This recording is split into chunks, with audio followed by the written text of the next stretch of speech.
relembrando as verdades ouvidas. Está escrito em Hebreus capítulo 2, verso 1. Por esta razão, importa que nos apeguemos com mais firmeza às verdades ouvidas, para que delas jamais nos desviemos. Hebreus capítulo 2, primeira parte, por William Marion Branham. Possa Deus dirigir esta casa, neste tabernáculo nesta manhã.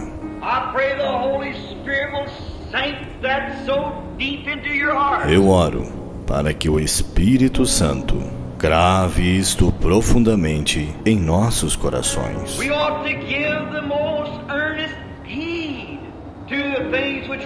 Importa que nos apeguemos com mais firmeza às verdades ouvidas.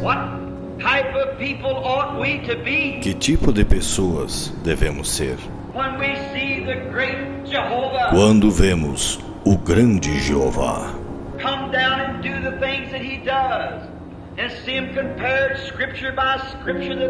descer e fazer as coisas que ele faz e vê-las comparadas, escrituras por escrituras, que elas são a verdade.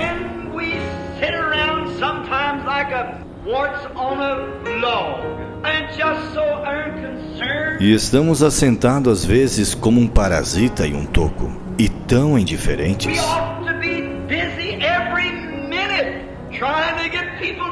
Devemos estar ocupados a cada minuto, tentando levar pessoas a Cristo. Devemos ser rochas vivas.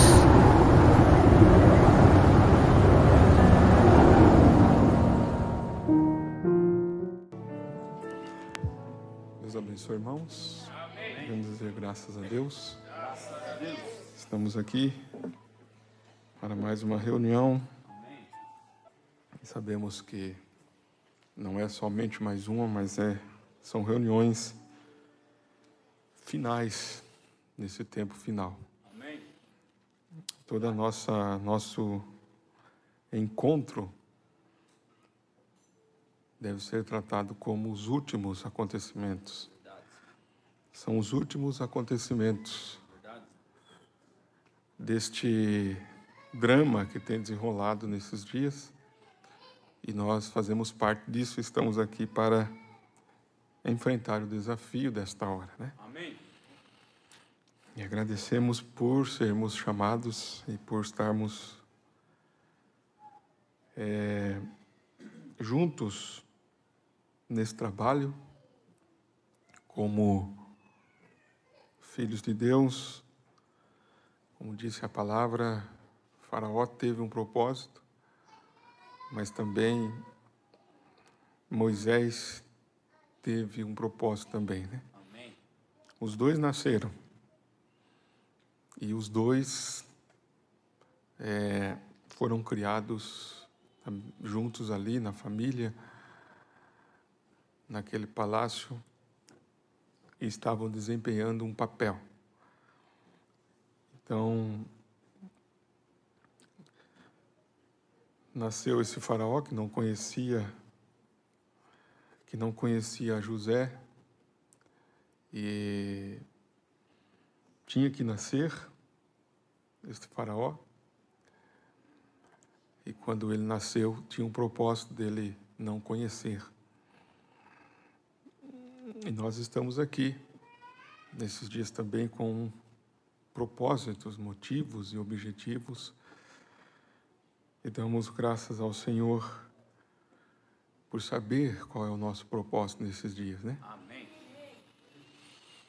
Obrigado, Senhor, né? Obrigado. Você deve ser grato ao Senhor por estar aqui nesta noite. Como eu disse no começo, devemos nos reunir. A cada reunião que nós temos, reunimos para ouvirmos a palavra de Deus. E eu quero ler no livro de Apocalipse. Apocalipse, capítulo 3. Apocalipse capítulo 3, uma escritura bem conhecida de todos nós. Apocalipse capítulo 3,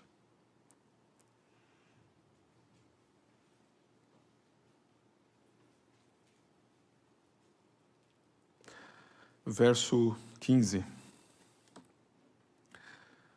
Apocalipse capítulo 3, verso 15. Conheço as tuas obras, que nem és frio, nem quente. Quem dera foras frio ou quente.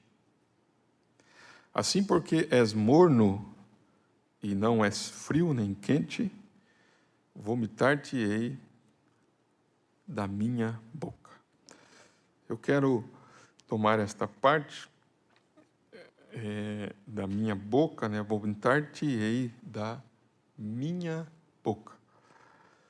Vamos fechar nossos olhos e orar, né? Pai Celestial, em nome do Senhor Jesus Cristo, aqui estamos mais uma vez nesta noite, e como desde o começo eu tenho falado, agradecido pelo chamamento, pela eleição, a predestinação, por fazermos parte, Pai, deste propósito do Senhor em nossas vidas. Como disse Paulo certa vez, inspirado, que o Senhor tem o poder de fazer vaso de honra e vaso de desonra para cumprir o propósito. E nós olhamos e vemos que em nós tem sido cumprido este vaso de honra, Senhor. E não é, como diz, não é porque eu queira, mas é a tua graça e nada mais.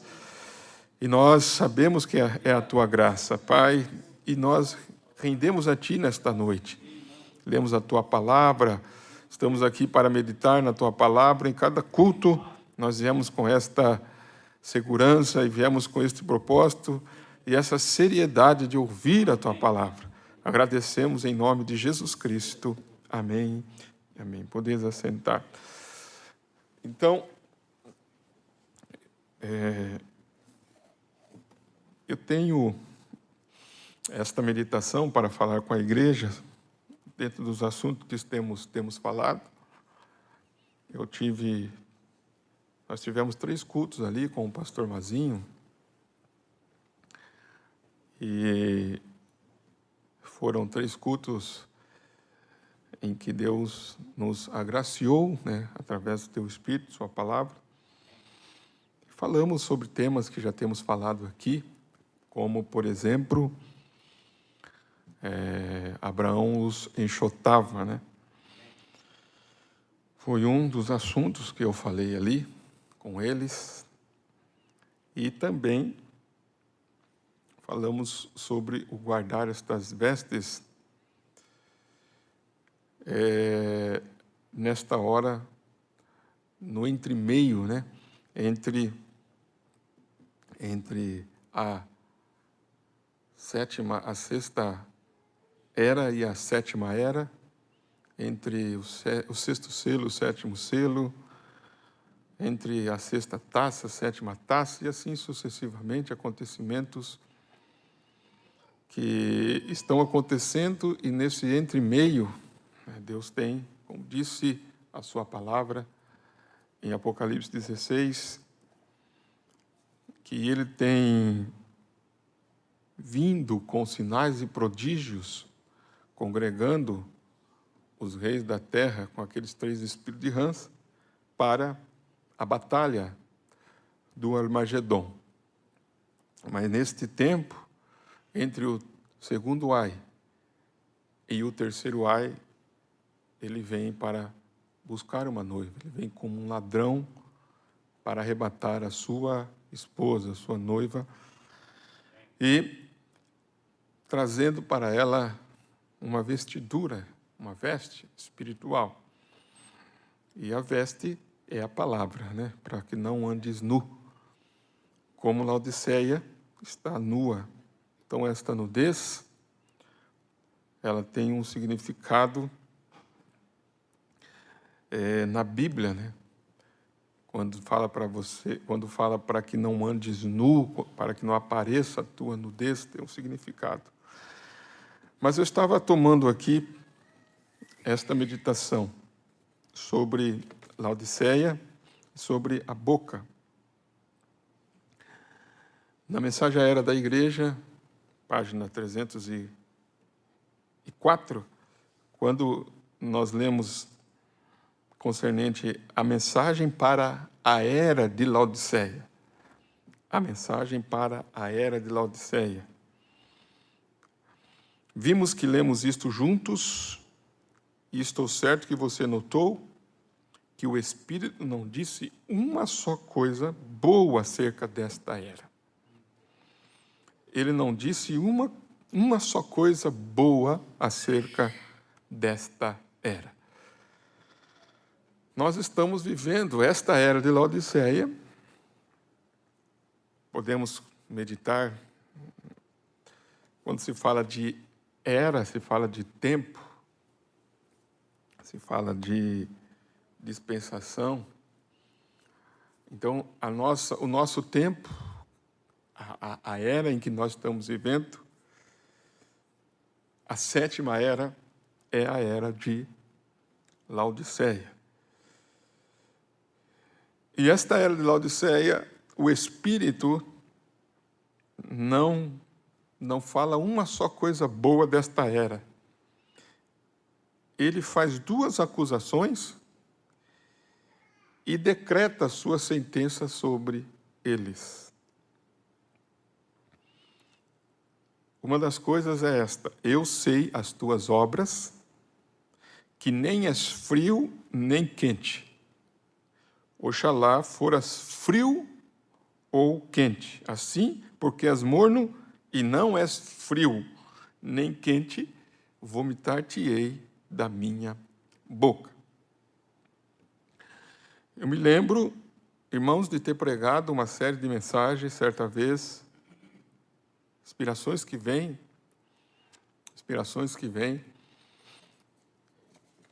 e que nós temos colocado esses cultos de terça-feiras, né? E o tema é relembrando as verdades ouvidas. Então, Paulo citou isto de uma certa forma, onde ele disse: eu não canso-vos de dizer as mesmas coisas, porque é segurança para vós. E o Espírito Santo, o Consolador, ele prometeu enviar o Consolador. Ele disse: e ele vos fará lembrar de todas as coisas que eu vos tenho dito. Ele faz nos lembrar. Então, nesta viagem que eu fiz, eu estava conversando com um irmão,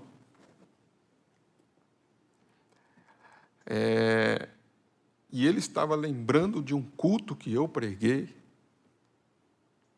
Vamos colocar aí, uns 18 anos atrás, 18, 19, sei que faz anos já, em que ele estava nesse culto, e eu estava pregando sobre a flecha que atingiu Acabe. E esses dias eu estava falando para a igreja, você lembra que eu estava pregando sobre isso? E ele estava dizendo que nesse culto ele estava desviado,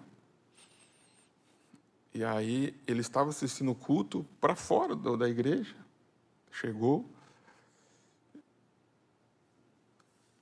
e aí pediu para me orar por ele. Hoje ele está firme na igreja.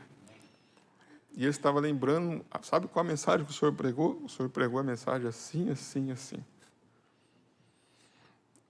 Sobre a flecha quebrada. E eu disse para ele, esses dias eu estava pregando para a igreja essa mesma mensagem. Porque a palavra de Deus, ela é viva, né? Ela é viva, e ela é eficaz, e ela é viva.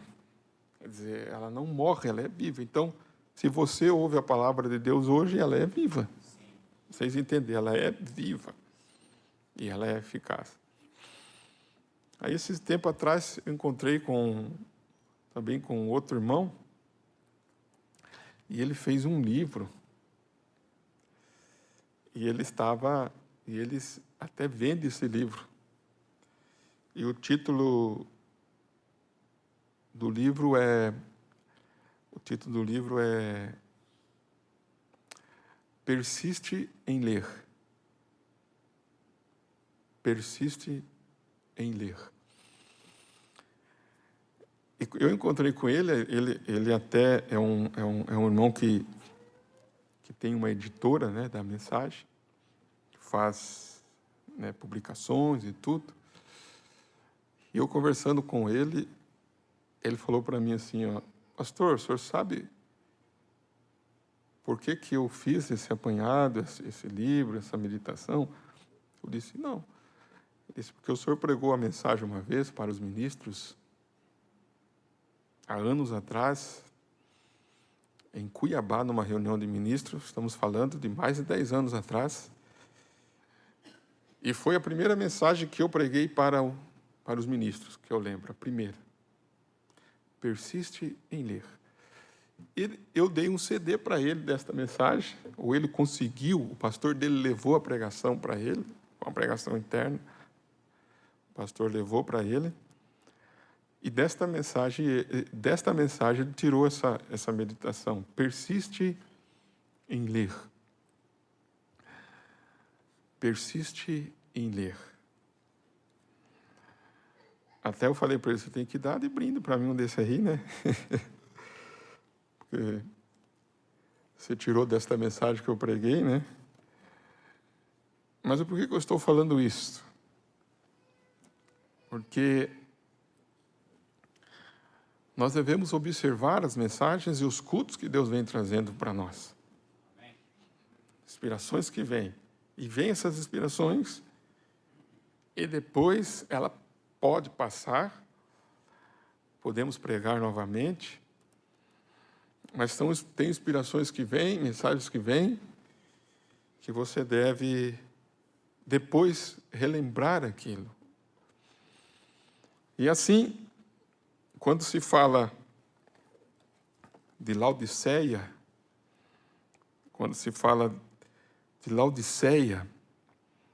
e eu meditando nesta era de Laodiceia, me veio então esta mensagem que eu preguei, intitulada As 7 Pressões.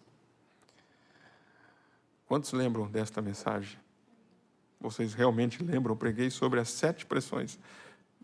Da primeira era, da segunda, da terceira, da quarta, da quinta, da sexta. Foi uma das mensagens que eu preguei uma vez quando eu estive no Chile.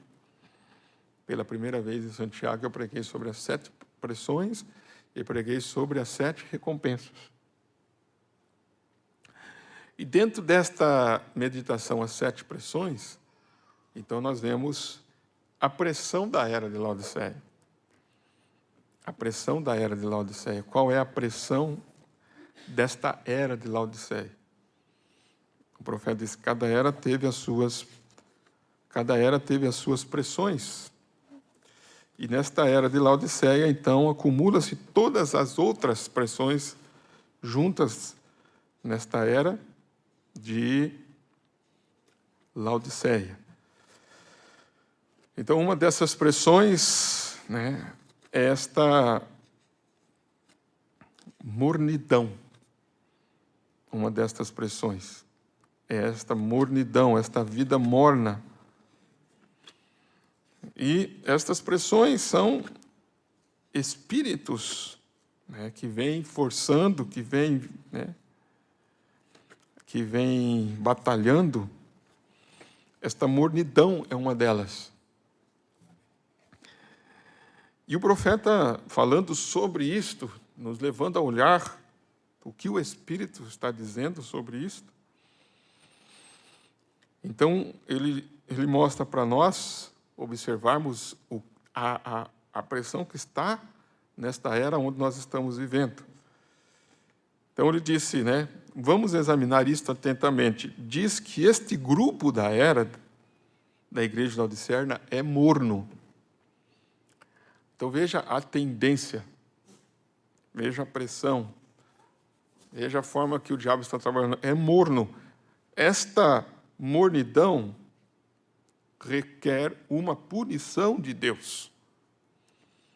A punição é que serão vomitados de sua boca. Aqui é onde não queremos nos desviar, como muitas pessoas fazem. Elas, muito insensatamente, dizem que Deus pode vomitar você de sua boca. E isso prova que não há qualquer verdade na doutrina da perseverança dos santos. Então, ele está colocando o nosso entendimento a observar atentamente o que é vomitar-te e da minha boca. As pessoas pegam esta escritura, como eu disse, esta palavra, vomitar-te da minha boca, eles pegam para dizer que não tem verdade na doutrina da perseverança dos santos. Então, ele chama a atenção para nós observarmos e vermos que ele disse: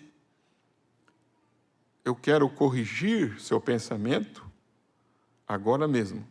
Este versículo não é dado a um indivíduo. É dado à igreja. Ele está falando à igreja. Ele está falando para a igreja.